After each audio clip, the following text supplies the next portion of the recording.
तथागत भगवान गौतम बुद्ध, त्यांचा धम्म व सावक संघ ह्या तीन रत्नांना अभिवादन. परमपूज्य विश्वरत्न बोधिसत्व बाबासाहेब आंबेडकर यांच्या धम्मक्रांतीला पंचांग प्रणाम. उपस्थित उपासक उपासिका यांच्या प्रति मंगल मैत्री व्यक्त करून आपण रोजच क्रांती की बुद्ध की कार्ल मार्क्स ह्या ग्रंथाचं पठण करत आहोत आणि त्यामध्ये भगवान बुद्धाचे बाबासाहेबांनी निवडक काढलेले 25 सिद्धांत याची तुलना त्यांना कार्ल मार्क्स बरोबर करायची. त्या सिद्धांताचं आपण पठण आणि विश्लेषण करत आहोत. मला एक माझ्या व्हॉट्सअपवरती 1, 2, 3 जणांचे मेसेज आले. त्याच्यावर एक नंबर येतो, फक्त नाव कळत नाही, म्हणून त्यांचं एकाचं म्हणणं आहे की जय मंगल अष्टगाथा अर्थासहित सांगा, आणि दुसऱ्याचं म्हणणं आहे की उपासकाला अरंत भंतेजी ओळखता येतात. आपण वर्षावासामध्ये, कारण मध्येच जय मंगल अष्टगाथा सांगायला गेलो तर लिंक तुटेल, म्हणून प्रत्येकाच्या डिमांड ज्या मला माहिती आहे त्या आपण नक्की पूर्ण करू. पण एक चाललेला मार्ग मध्येच कट करून, आवाज नाही का,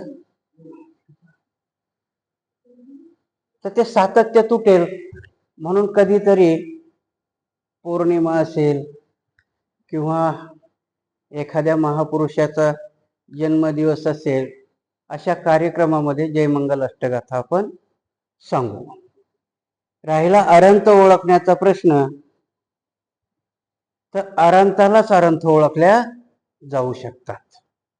आपण अरंत ओळखू शकत नाही, कारण अरंत ओळखण्याकरता मी मागेच सांगितलं नाही का की PhD झालेला माणूस पहिलीला शिकवू शकत नाही.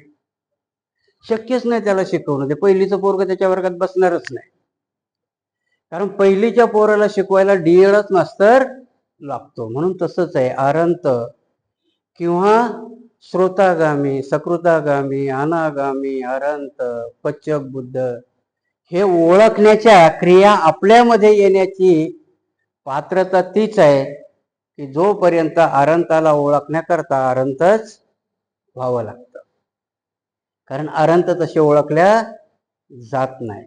भगवान बुद्धावरती त्यावेळेतल्या लोकांनी ऑब्जेक्शन घेतलं की तुम्ही खरंच सम्यक संबुद्ध आहात का? काय आहे त्याचं कारण? कारण त्यांची पात्रताच नाही ओळखण्याची.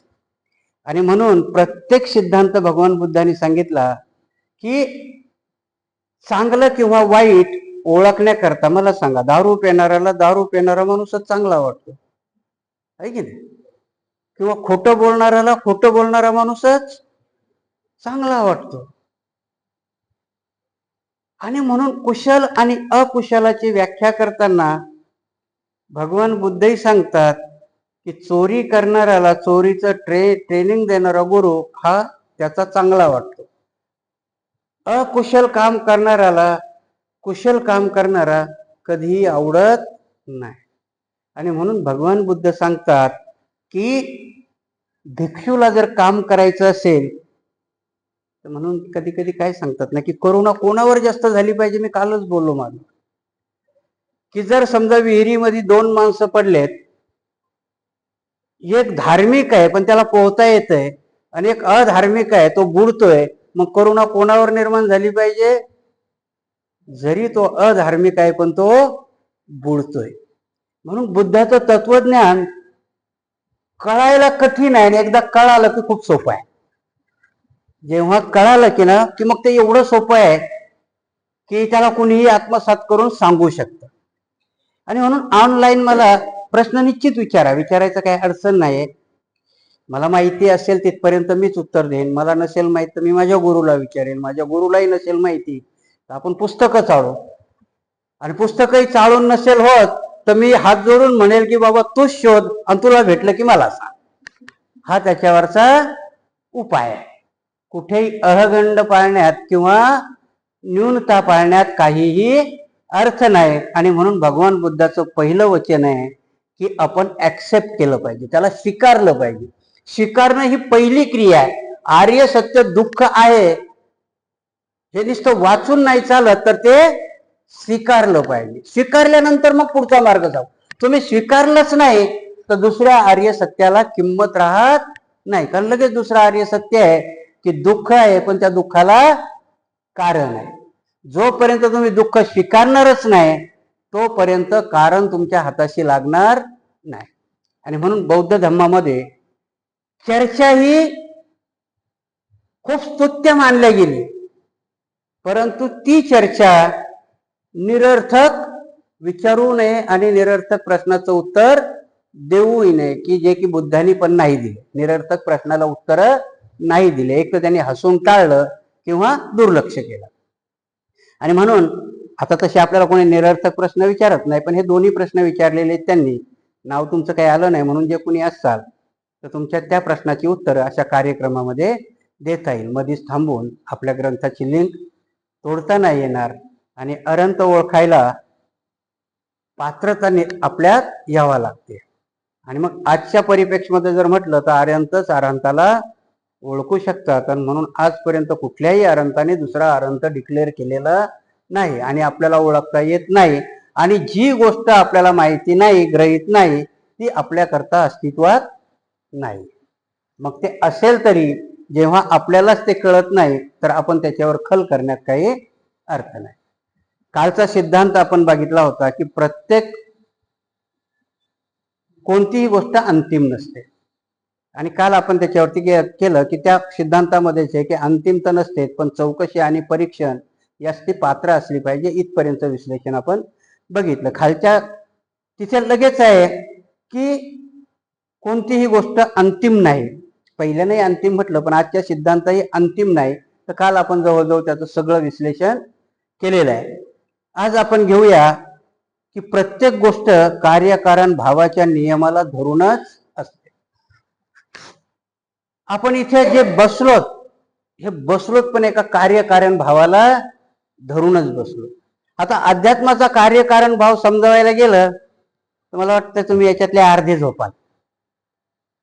कारण ते जर आपण कार्यकरणाच्या 12 कड्या तुम्हाला समजावायला गेलो तर अवघड तर नाही. मला तुमचं म्हणजे असं हेही नाही करायचं की तुमची बुद्धी ते ग्रास्पिंग करण्याच्या पात्रतेची नाही.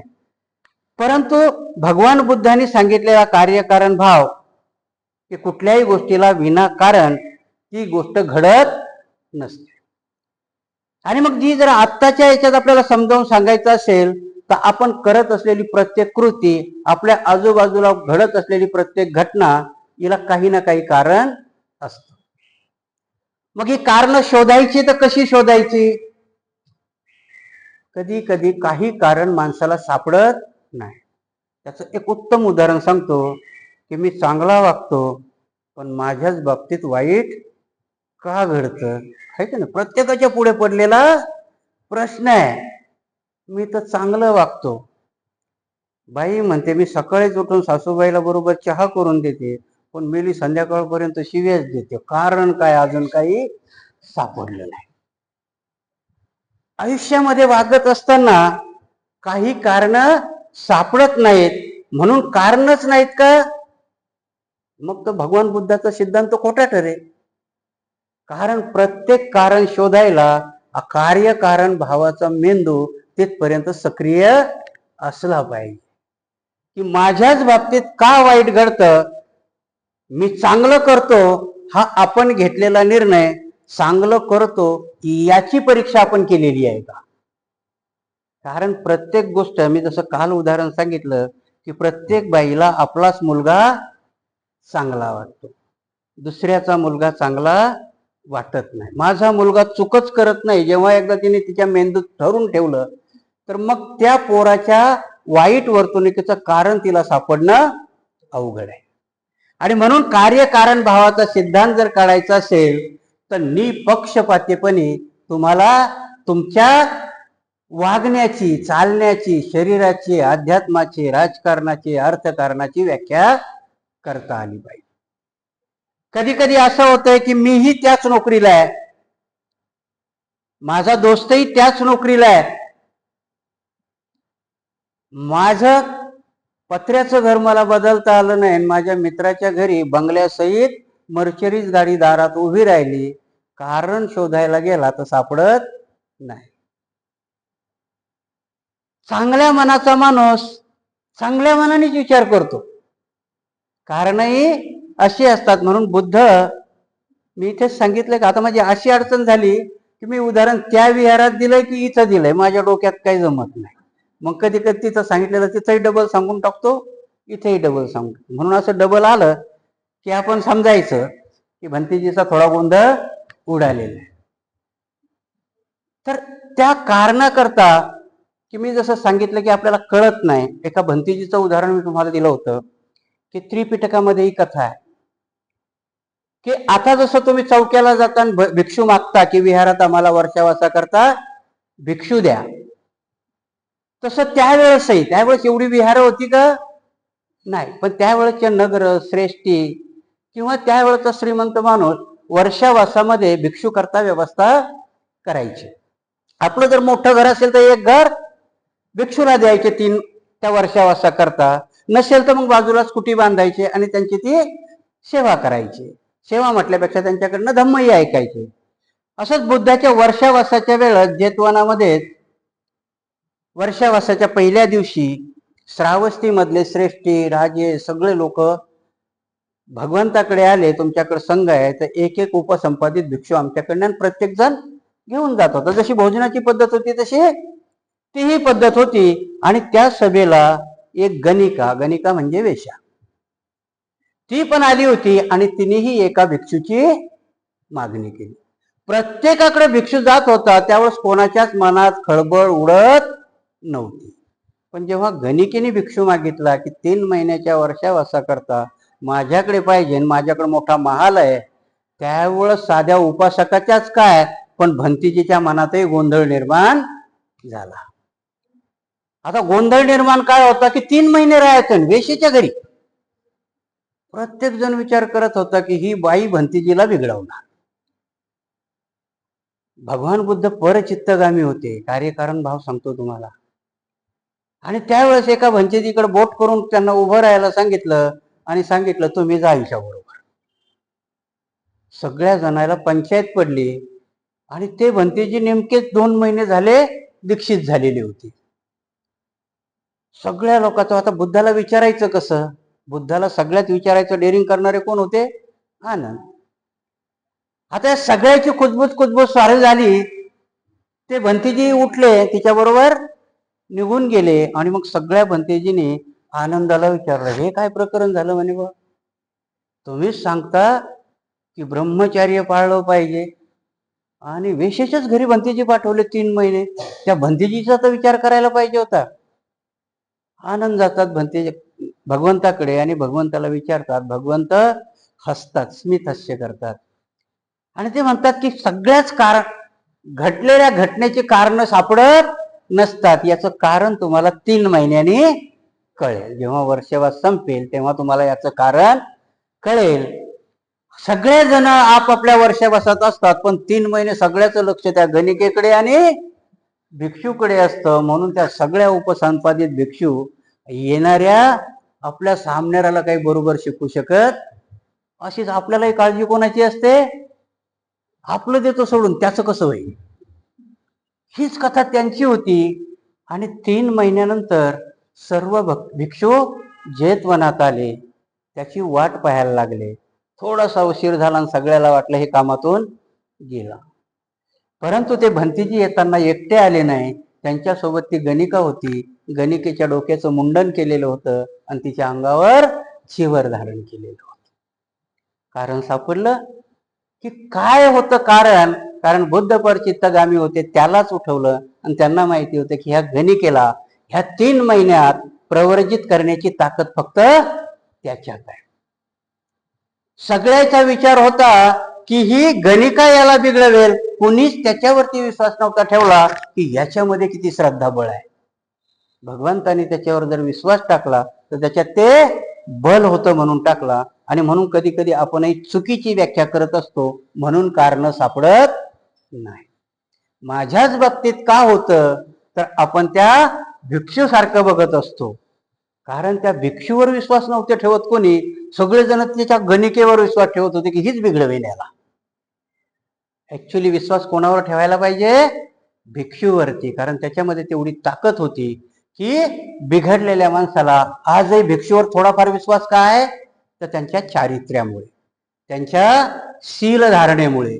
आणि म्हणून की कार्यकारण भावाचा सिद्धांत जसा आपल्यावर आपल्याला आत्मपरीक्षण करायला सांगतो तसं दुसऱ्यावरही करायला सांगतो. आणि म्हणून दुसऱ्यावर करायचा कधी कधी काय होतं की जे आपलं शिक्षणही आहे अकाउंटच्या भाषेत, आता मी अकाउंटन्सी शिकल्यामुळे ऑडिटिंग हा एक सब्जेक्ट असतो त्या अकाउंट्समध्ये.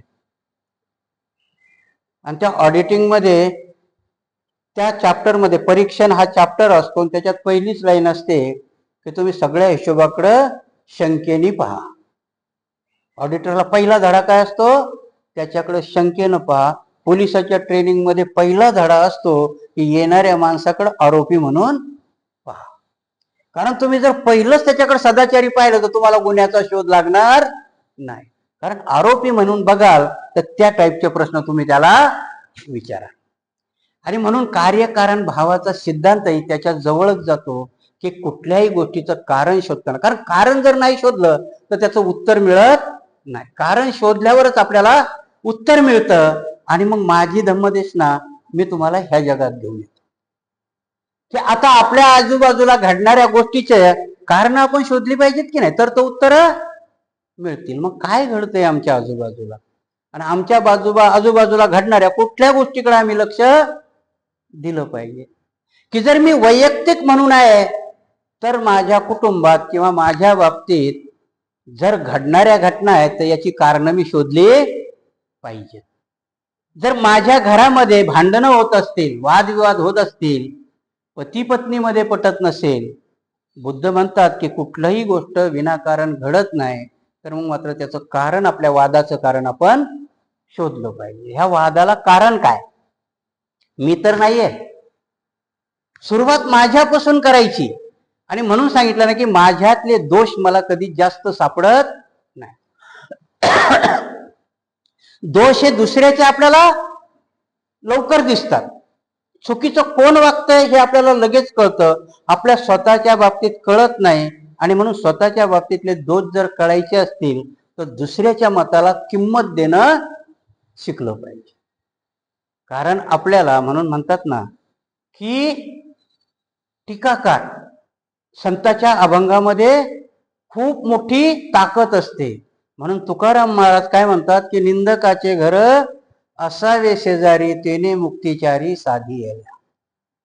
बोधिसत्व आहेत तुकाराम महाराज. निंदक काय करतो? तुम्हाला वर्ण एक शिवी देत असतो, पण तुमची झालेली चुकी त्या शिवीला जोडून देत असतो. शिवीला विस्मरणात घालायचं आणि त्याने आपण केलेल्या चुकीचा आत्मबोध घ्यायचा. म्हणून तुकाराम महाराज म्हणतात की निंदकाचे घर असावे शेजारी, माझी चूक काढणारा माझ्या जवळ असावा. म्हणजे काय करतो मी? काय सांगितलं? आपली चूक, आपल्या चुकीचं कारण आपल्या लक्षात येत नाही. शेजारीन बाईचं भांडण झालं की ती बोलता बोलता एक शिवी देते आणि म्हणते, मेले तू तुझं बघ ना, तुझ्या सासूला तू किती सांभाळते, म्हणते की नाही? कारण सांगितलं ना तिने. एक शिवी तर देते पण वरून काय म्हणते? माझ्याकडे काय बघते, तुझ्या घरातच डोकावून बघ, तू तुझ्या सासूला किती सांभाळते, नंतर माझ्या सासूचा न्यायनिवाडा करायला ये. दुःखाचं कारण सहज निंदक सांगून जातात. आणि मग काय होतं? परत मी सांगत असतो की आपल्याला परत एक आहे ना की खरी गोष्ट बोललं की सख्या मायला राग येतो, काळ्याला काळं म्हटलं की राग येतो. आता काळ्याला काळं म्हटल्यावर राग यायला पाहिजे का? नाही, पण येतो. पण त्याच काळ्याला सावळं म्हटलं की जरा बरं वाटतंय. दोन्हीचा अर्थ तोच आहे. काळ्याला काळं म्हटलं तर राग येतो, पण त्याला जर म्हटलं नाही पोरगी कशी आहे हो?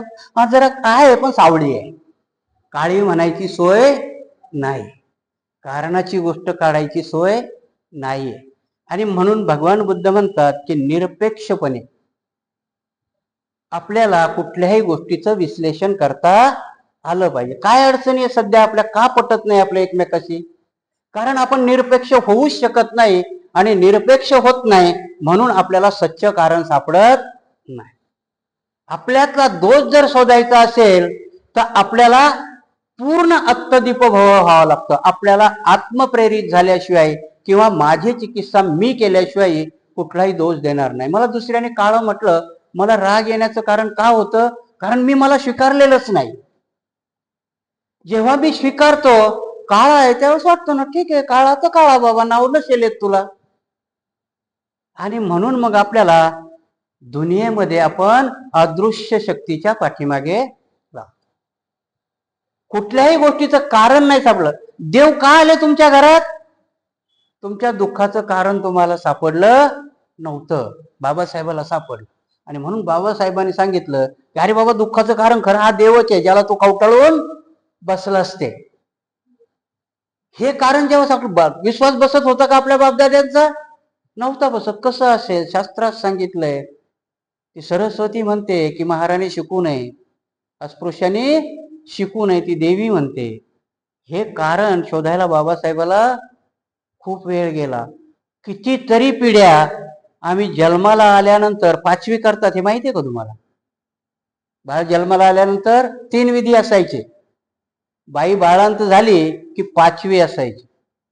5वीचा विधी असा होता की त्या दिवशी बाळांतीला आणि बाळाला आंघोळी घालायच्या, स्वच्छ करायचं, घरदार स्वच्छ करून ठेवायचं. त्या बाळातनीची नाहणी पण वेगळी असायची पहिल्या जमान्यामध्ये. आता तुम्हाला सगळ्या गोष्टी माहिती आहेत का नाही माहिती? जन्माला आल्यानंतर पहिल्या आपल्या घरात तर नाहणी म्हणजे मोरी म्हणायची त्याला. ती कुठेतरी बाहेर असायची, थोडंसं ते हे लावून केलेलं असायचं, आबरू झाकावी म्हणून तेवढ्या पुरती. पण जर एकाच घरात बाई बाळातीन झाले तर त्या घरात माती उकरून नाणी करायची, नाणी म्हणायची त्याला. कारण शोधण्याचं असतं. आणि काय होती संकल्पना की त्या 5वीच्या दिवशी घरात खणलेली नाणी बुजवल्या जायची. 6व्या दिवशी ती बाई बाहेरच्या नाणीमध्ये स्नान करायला तिला परमिशन असायची. का? तर त्या दिवशी सटवी येते आणि बाळाच्या कपाळावर भविष्य लिहून जाते, ही संकल्पना होती. म्हणून घरातली नाणी बुजवायची आणि त्या दिवशी त्या सटवीची वाट पाहायची, नाणी पुजायची, त्या सटवीच्या स्वागताकरता सगळी तयारी करायची. इथून त्या बाळावरती अधार्मिकतेचे संस्कार होत होते. त्या सटवीला दुसरा शब्दच नाही सापडला आमच्या कपाळावर लिहायला. ती आमच्या कपाळावर लिहूनच जात होती की तू अनाडी राहायच. आणि म्हणून जर पहिला खून बाबासाहेबांनी कोणाचा केला असेल तर त्या सटवीचा केला. महाराची घरं तिला यायला बंद करून टाकली. तू बाकी दुसऱ्या कोण्याही घरात जा, पण आता महाराच्या घरात तू येऊ नको, कारण ते दुःखाचं कारण होतं. सुरुवात कुठून होत होती आमच्या दुःखाला? तर आमच्या 5वी पासून. आणि म्हणून म्हणतात ना की काही गोष्ट जर बार बार तुमच्या ह्याच्यात घडत गेली तर ते म्हणतात माझ्या 5वीलाच पुजलंय. मन तिथून आलेली होती की ही गोष्ट माझ्या 5वीलाच पुजली. कधी कधी आई म्हणते की अरे बाबा मेले, असा का वागतोस, मी तुझी 5वी तर चांगली गाजवली होती. ह्या गोष्टी असतात. आणि म्हणून ही आपल्याला कार्य बुद्धाने सांगितली होती, विसरली ती सगळी.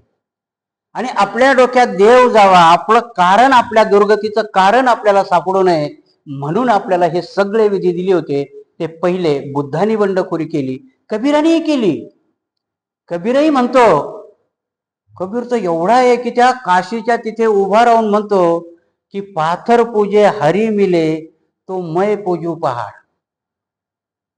काय म्हणतात कबीर की पाथर पूजे हरी मिले तो मैं पूजू पहाड. त्या चक्कीला म्हणतात की त्या जात्यावर दळलेलं माझं पोट भरतंय, तर मग मी त्यालाच का देव म्हणू नये. एवढी बंडखोरी आहे. आणि त्या सगळ्या बंडखोराला बाबासाहेब आपला गुरु मानतात. बंडखोरच आहे ते सगळे, व्यवस्थेला केलेली बंडखोरी. पहिला बंडखोर भगवान गौतम बुद्ध की त्यांनी त्या व्यवस्थेला एवढा हादरा दिला की त्यांनी सांगितलेली कारणं चातुर्वर्ण्याची भगवान बुद्धांनी ठोकरून लावली आणि कार्यकारण भावाचा सिद्धांतच दिला.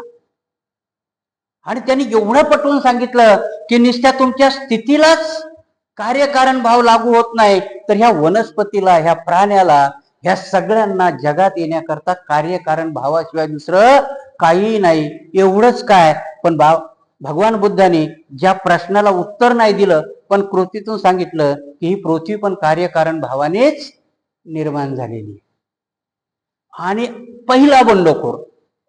दुसरा बंडखोर कबीर आहे.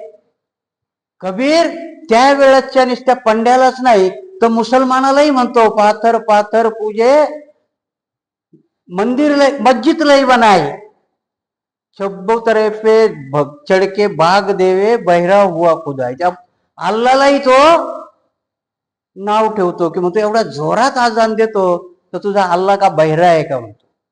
एवढी मोठी बंडखोरी इथल्या देवालाही करतो, तिथल्या मुल्ला मौलवीलाही करतो. आणि म्हणून तो कबीर दुसरा गुरु होतो बाबासाहेबाचा. कारण कार्यकारण भावाचे सिद्धांत ह्या लोकांनी शोधत आणले.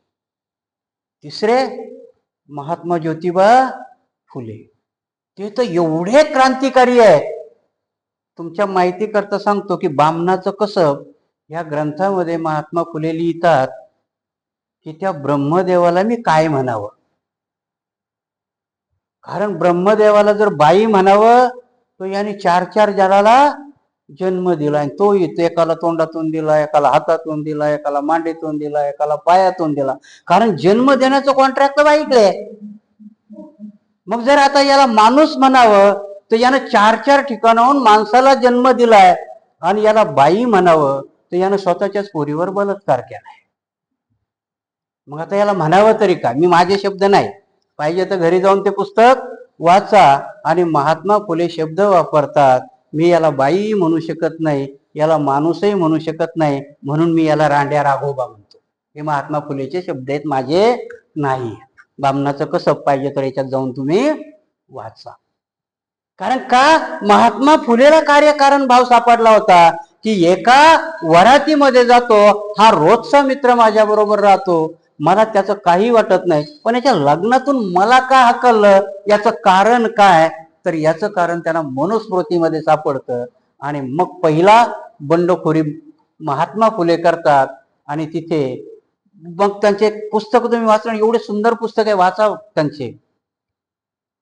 शेतकऱ्याचा असूड, बामणाचं कसब, ह्या गुलामगिरी, हे पुस्तकं एवढे सुंदर आहेत आणि आपल्या भाषेतले आहेत.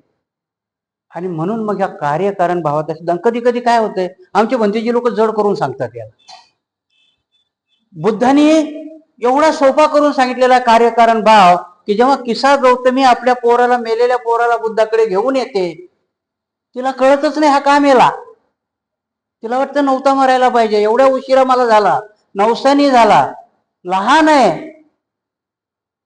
आणि जेव्हा ती बुद्धाकडे घेऊन जाते, कारण तिला कारण कळवायला बुद्ध तिलाच प्रेरित करतात. म्हणतात ठीक आहे, करतो दुरुस्त याला. गावात जा आणि ज्या घरी कोणी मेलच नाही त्या घरची मोहरी घेऊन ये. कारण जसा जन्माला येतो तसा मृत्यू आहे, हे कारण बुद्ध तिला पटवून देतात. आणि म्हणून की कार्यकारण भावाचा सिद्धांत जेव्हा माणसाला कळतो तेव्हा माणूस अंधश्रद्धेच्या पाठीमागे लागत नाही. अंधश्रद्धा ही माणसाला कुठल्याही गोष्टीचं कारण कळत नाही.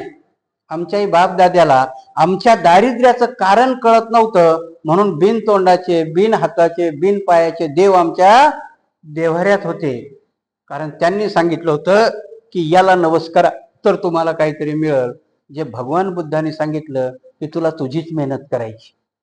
आता दीपभाऊ कितीतरी पूर्वी सांगितलं होतं ना, ते सगळं वगळून आम्हाला कार्यकारण भावाच्या सिद्धांतापर्यंत बाबासाहेबांनी आणलं.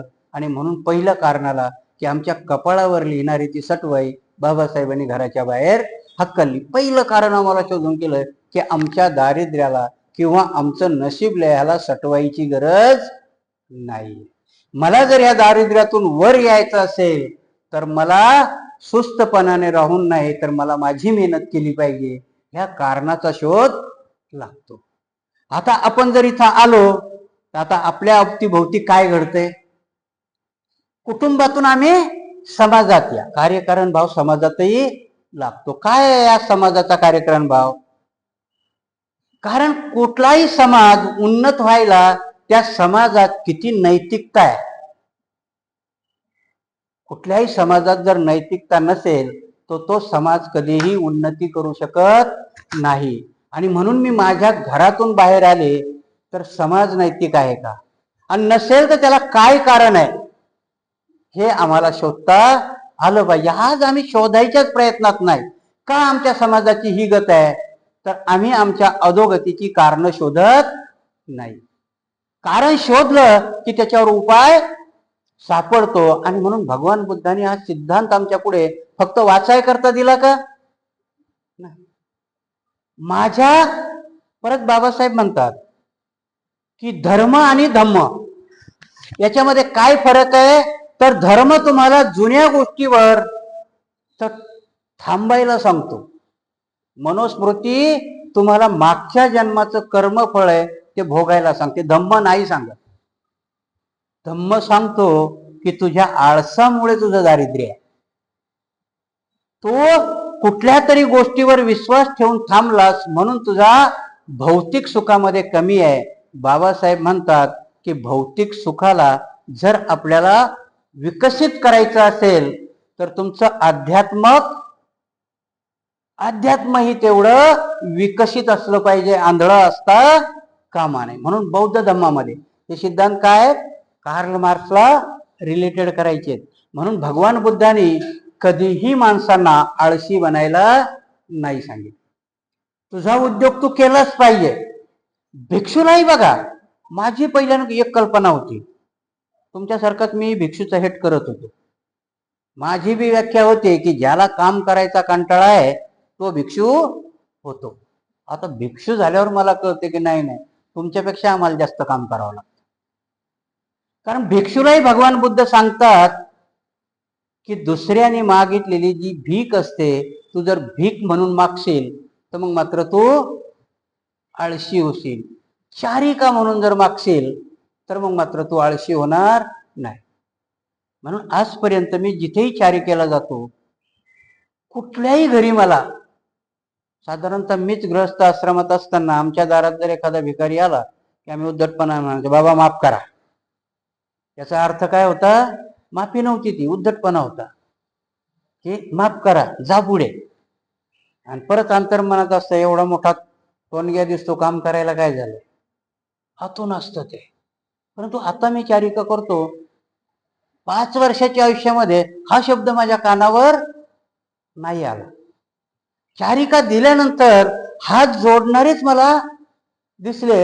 आणि म्हणून मला वाटलं की भगवान बुद्ध किती दूरदृष्टीचे होते की एका बाजूला भिक्षूचा गर्वपणा त्या चारिकेमध्ये हरल्या जातो, परंतु तुझ्याकडे बघून तू दुसऱ्याला श्रद्धावान बनवतो. 2 गोष्टी घडतात की नाही? भिक्षूमध्ये असलेला गर्व लीन होतो तिथे की मला तुमच्यावर जगायचंय, परंतु त्याच वेळेला तुझ्या मुंडनाने आणि तुझ्या चिवराने तू पुढच्याला श्रद्धावान बनवतोस, उद्धट बनवत नाही. आणि म्हणून ह्या 2 गोष्टी करताना धम्म समजतानाही आपल्याला धम्म का समजावा, बाबासाहेबाला का लिहावा लागला असेल हे ज्यावेळेस पहिल्याच वेळेस मी सांगितलं की बाबासाहेबांनी कुठलंच लिटरेचर मनोरंजनाचं लिहिलं नाही. कारण मनोरंजन करायला आपला समाज त्यावेळेस खूप, कारण त्यावेळेचे सगळे तमाशे मांगान महाराजचेच असायचे. शोधून काढा तुम्ही. आता तमाशे हे प्रकारच लयाला गेला, पण त्यावेळेस जे तमाशे व्हायचे, मनोरंजनाचं साधन असायचे तमाशे, ते मांगा महाराजचेच असायचे. आणि म्हणून म्हण पडली होती की मांगा महारा घरी गाणं आणि मराठ्या घरी दानं. आणि म्हणून तुमच्या अंगात असलेली कला हिला त्या लोकांनी तमाशा नाव दिलं, आणि त्याच पुढे बामणाच्या पोरी नाचायला लागल्या तेव्हा त्याचं सांस्कृतिक आहे की नाही, सांस्कृतिक कला म्हटलं. 2 गोष्टीमधला फरक असतो. की अंगावर गरिबीमुळं कपडा नाही मिळाला तर त्यांच्या व्याख्येत अब्रू उघडी पडली आहे की नाही. गरिबी म्हणून नाही भेटला पोरीला कपडा, तिचं जर अंग उघडं पडलं तर मनुस्मृती त्याला अश्लील अंग प्रदर्शन म्हणते, पण तेच बामणाच्या पोरीने फाटक्या पॅन्टी घातल्या तर त्याला फॅशन म्हणते. हा फरक असतो. कार्यकारण समजायचा आणि त्याच्याकडं बघण्याचा. बाबासाहेबांनी ती आमची दृष्टीच बदलून टाकली. आणि म्हणून तुम्हाला सांगितलं की एक पत्रकार बाबासाहेबाला जेव्हा राजगृह बांधलं तेव्हा प्रश्न विचारतो की बाबासाहेब, अहो तुमच्या लोकांना राहायला झोपडं नाही हो, तुम्ही 4 माळ्याचं घर पुस्तकाला बांधताय, तुमच्या माणसाला नेसायला कपडा नाही, तुम्ही सुटाबुटात आहात. बाबासाहेब याच्यावर एवढं सुंदर उत्तर देतात की बाबासाहेब म्हणतात आता नाही त्यांच्याकडे, पण जेव्हा तो सक्षम होईल तेव्हा त्याच्या पुढे आदर्श माझ्या राजगृहाचा असेल आणि अंगावर कपड्या घालण्याचा माझ्या सुटाबुटाचा असेल, महात्मा गांधीचा नसेल. मला आदर्श निर्माण करायचे. मलाही माहिती आहे सूटबूट कॉस्टली आहे, पण मी जर असा अर्धा नागडा झालो तर समाज लवकर प्रगती करणार नाही. आणि म्हणून काही काही कृती ह्या आपल्याला आदर्श घेण्याकरता होत्या. आणि म्हणून आपण का घर चांगलं बांधावं तर याचं कारण आहे बाबासाहेबाचं राजगृह. आता मी इथे ह्या नगरात फिरलो, जवळजवळ 5-6 घराचं नाव राजगृह आहे. आता काही राजगृहात गेलं तर काही राजगृह खरंच राजगृहासारखी आहे. बाबासाहेबांसारखे जवळजवळ 25-30 हजार ग्रंथ नाहीत, पण काही ना काही ग्रंथ त्या राजगृहात आहे.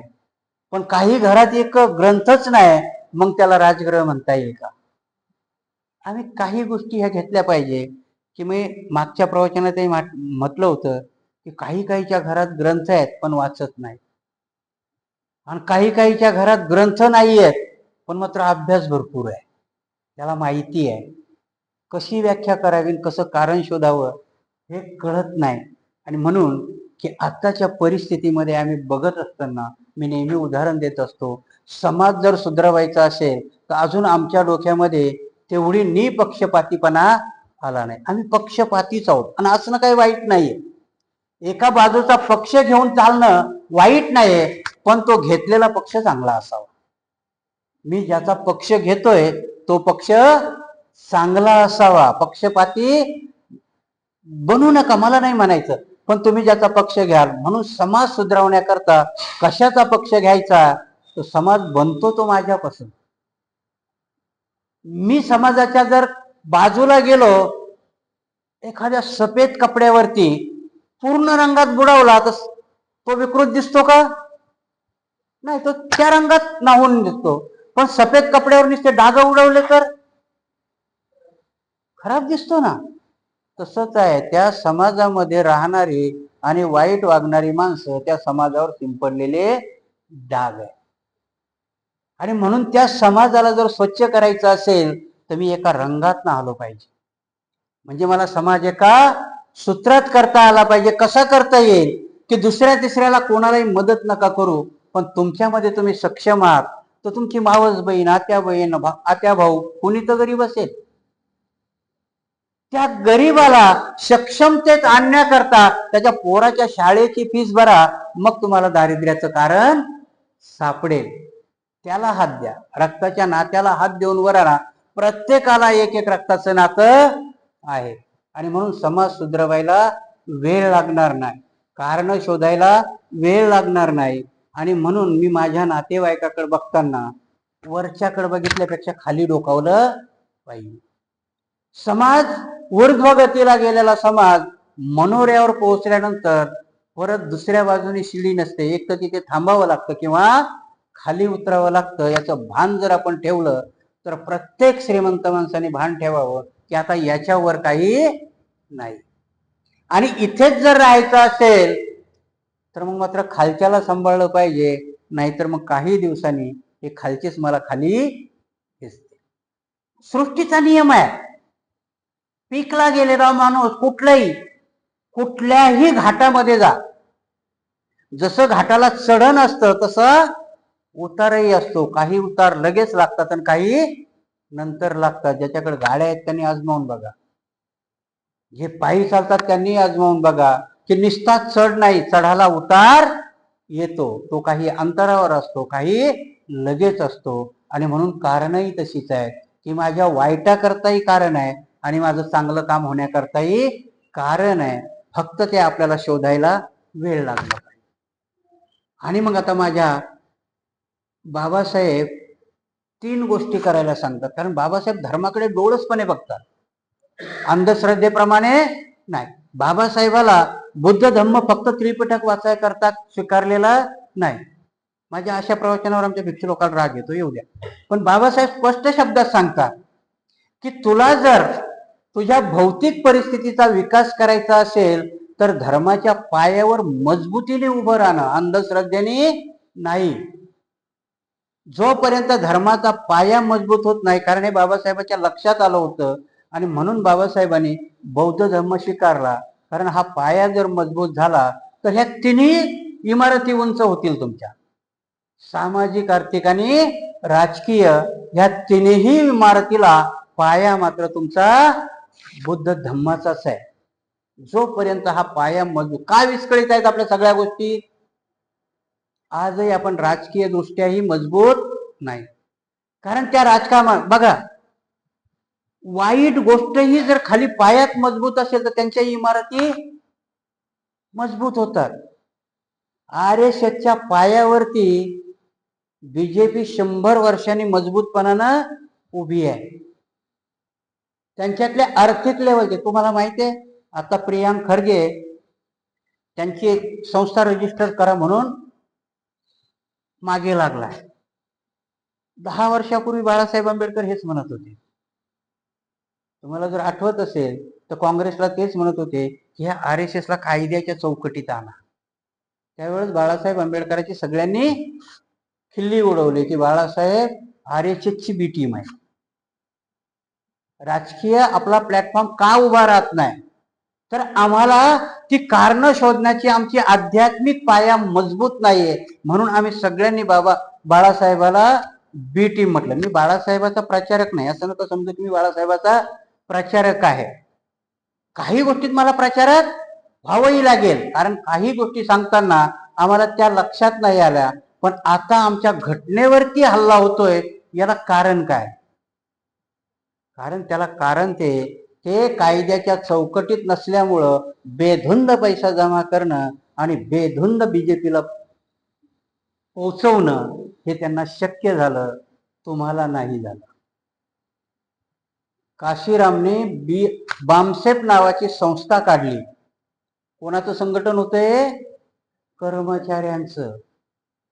संकल्पना तीच होती की आम्ही कर्मचाऱ्याचं संघटन करू, आम्हाला राजकारण करता नाही येणार, पण आमचं राजकारण करणाऱ्याला आम्ही पैसा पुरवू, ही संकल्पना होती. त्या RSSचेच लोक आमच्यात आले आणि 11 बामसेप करून निघून गेले. भारतीय बौद्ध महासभा स्थापनेचा उद्देशही तोच होता बाबासाहेबांचा. बाबासाहेब बुद्ध धम्म घ्यायच्या अगोदर भारतीय बौद्ध महासभेची स्थापना करतात. बाबासाहेबाला माहिती होतं की मी कितीही वैज्ञानिक धम्म यांच्या पुढे दिला तरी माझी लोक धर्मभोळी राहतीलच. भूक असते माणसाची, जशी तुमची पोटाची भूक आहे तसे बाबासाहेब म्हणतात की बुद्धीची बी एक भूक असते आणि श्रद्धेची एक भूक असते. ह्या भूका जर भागवल्या नाही तर त्या वाम मार्गाला जातात.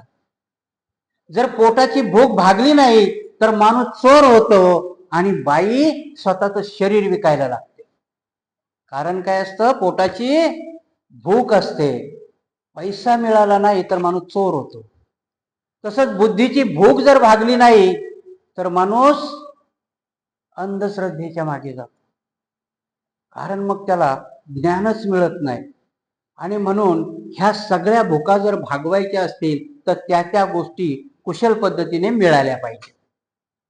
आणि त्या मिळाल्या की मग आपल्याला चांगली कारणं शोधता आली पाहिजेत. म्हणून आजही आमच्यावाली आर्थिक, सामाजिक आणि राजकीय पाये मजबूत का होऊ शकले नाहीत, तर त्या संस्थेला म्हणतात ना, कच्चा माल पुरवल्याशिवाय फॅक्टरीतून पक्का माल बाहेर येत नाही. धार्मिक संस्था ह्या आमचा पक्का माल पुरवणाऱ्या संस्था व्हायला पाहिजे होत्या, त्या झाल्या नाही. मला आज सांगा की भारतीय बौद्ध महासभेने असा एखादा मोठा नेता दिलाय आणि त्यांनी राजकारणात केलंय, असं झालंय का? नाही होत. कारण का? आम्ही पायच एवढे ठिसूळ केले की त्याच्यातला जर भारतीय बौद्ध महासभेतला माणूस बाळासाहेबांच्या याच्यात गेला बी तर तिथलेच त्याला ढासपूस करतात, नको येऊ म्हणतात तिकडे, तर तुझं बघ ना कशाला इकडे आला, तिकडेच नक्की माही शरण आयंग म्हणणं. राजकारण आमचं काम आहे, तुझं काम नाही. का? पाया मजबूत नाही. आम्हाला कळलं नाही की कुठली माणसं, कारण भारतीय बौद्ध महासभा माणूस घडवण्याचं काम करून जर तिने माणूस राजकारणात पाठवला तर तो वाईट होईल का? भिक्षू संघाने घडवलेला माणूस जर तो राजकारणात आणि अर्थकारणात गेला तर त्याच्याकडे शंकेनं कोणी पाहिल का? पण आम्ही ते घडवतच नाहीत ना. आणि ते घडवण्याची कामं बाबासाहेबाला माहित होते, म्हणून बाबासाहेबांनी प्रत्येक ग्रंथात फिरून ठेवलं आम्हाला की कसं वागायला पाहिजे, कसं करायला पाहिजे. खूप सुंदर लिहितात हो बाबासाहेब, नाही कळत आम्हाला सगळ्यांना. बाबासाहेब संघटनेची व्याख्या करतात की संघटना काढायची तर त्या संघटनेला एक आयडिओलॉजी असली पाहिजे. जर तत्वज्ञानच नसेल, विचारच नसेल तर त्याच्यावर संघटना उभी राहू शकते का? नुसता विचारही असून चालत नाही. भारतीय बौद्ध महासभाला विचार दिलाय बाबासाहेबांनी. तुम्ही जर घटना वाचा कधी भारतीय बौद्ध महासभेची, जर त्या घटनेनुसार इमानदारीत आपण चाललो तर आपल्याला कशाचीच गरज पडणार नाही. भिक्षू संघालाही ती बौद्ध महासंघ भारतीय बौद्ध महासभा समावून घेऊ शकते, एवढी सुंदर घटना आहे. विकृत केली आम्ही लोकांनी. आणि म्हणून दुसरी गोष्ट बाबासाहेब सांगतात की नुसती विचारसरणीच असून चालत नाही, तर कार्य इमानदार कार्यकर्त्याचं मोहोळ असावं लागतं. आणि इमानदार कार्यकर्त्याचं मोहोळ निर्माण करायला एक इमानदार आणि त्याला कुठली भाषा वापरता येईल तसा एक लीडर असावा लागतो. ह्या तीन गोष्टी जोपर्यंत मिळून येत नाही तोपर्यंत तुमचं घरही चांगलं चालू शकत नाही, तुमची संघटनाही चांगली चालू शकत नाही आणि तुमचा समाजही चांगला चालू शकत नाही. आणि ही कारणं जेव्हा आपण शोधतो तेव्हा मात्र आपल्याला शोधताना त्रास होतो, कारण आपण त्याच्या आजूबाजूला जायला तयार नाही. जेव्हा ही कारणं आहे, म्हणून एकच गोष्ट सांगेल की आजचा राजीव गांधी, राहुल गांधी का तडफडतोय? घटनाच हातात घेऊन का फिरतोय? कारण त्याला कारण सापडलं त्याच्या पक्षाच्या पतनाचं. पण बोलता येत नाही. त्याच्या पक्षाच्या पतनाचं कारण सापडलं की जोपर्यंत तुला दलित, मागासवर्गीय, ओबीसी आणि मुसलमान साथ देत होता तोपर्यंत काँग्रेसला कुणी हरवू शकलं नाही. ज्या दिवशी तुझ्या पक्षाने या तीनही लोकांशी बेईमानी केली, घटनेमध्ये तरतूद केलेल्या घटनेची 60 वर्ष तुमच्या हातात सत्ता असतानाही ज्याच्याकरता राबवायला पाहिजे त्याच्याकरता राबवली नाही, म्हणून हळूहळू हळू तुमचं पतन होत गेलं. हे कारण त्याला सापडलं म्हणून ते लाल पुस्तक घेऊन फिरते. कारण सापडलंय आता ते, म्हणून कुठले कारण असतात त्याची की आता ओबीसीची जनगणना झाली पाहिजे. त्याच्या काळात नाही केली त्याने, कालेलकर आयोग पण लागू नाही केला. आता त्याचा दोष त्याला नाही देता येणार कारण तेव्हा तो जन्मालाही नसेल आला. परंतु विचारधारा म्हणून जेव्हा तो हे करते त्याच्या काळात नाही केलं, पण पतनाचं कारण सापडलं आणि आता त्या कारणाची दुरुस्ती करण्याकरता तो फिरतोय. परंतु ह्या तीन वर्गाला अजून आता त्याचा भरोसा येत नाही. म्हणून आपल्यालाही त्यांनी नुसतं त्याचंच नुकसान केलंय का?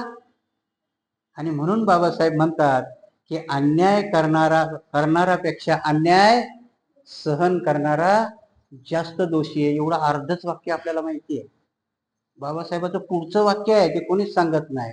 बाबासाहेब पुढे म्हणतात की अन्याय करणारा पक्षा अन्याय सहन करणारा दोषी आहे, पण अन्यायाचा प्रतिकार करताना मी दुसऱ्यावर तर अन्याय करत नाही ना याचं भान ठेवलं पाहिजे, असं बाबासाहेब सांगतात. मग आम्ही काय केलं? आमच्या अन्यायाचा प्रतिकार करताना आम्ही आमच्याच पुरतं पाहिलं आणि म्हणून आजचा मान बोंबलतोय. आम्ही आमचा प्रतिकार केला, पण आम्हाला बाबासाहेबांनी सांगितलं होतं की त्यालाही करंगळी धरायला दे, येऊ दे वर. करंगळी आम्ही काही काही बाबतीत दिली पण त्यांनीच नाही धरली. कारण दोन्ही बाजूनी असते ना की अन्यायाचा प्रतिकार करताना मी दुसऱ्यावर अन्याय होणार नाही याची काळजी बाबासाहेब घ्यायला सांगतात. म्हणजेच हे कारणाचे शोध आहेत. हे कारणाचे शोध आम्हाला आमच्या प्रत्येक गोष्टीमध्ये करता आले पाहिजे. आणि म्हणून तो भगवान बुद्धांनी दिलेला सिद्धांत आहे कार्यकारण भाव, की कुठलीही गोष्ट विनाकारण घडत नाही. मग ती चांगली असो चाहे वाईट असो, आपल्या आयुष्यात होतात. आणि म्हणून या सिद्धांताला आपण जसा ऐकला तसा जिथे जिथे आम्हाला अंमलात आणता येईल तिथे तिथे आपण आणण्याचा प्रयत्न करूया. तुम्हाला हा सिद्धांत समजला असेल असं गृहीत धरून आज आपण हा सिद्धांत इथेच थांबूया.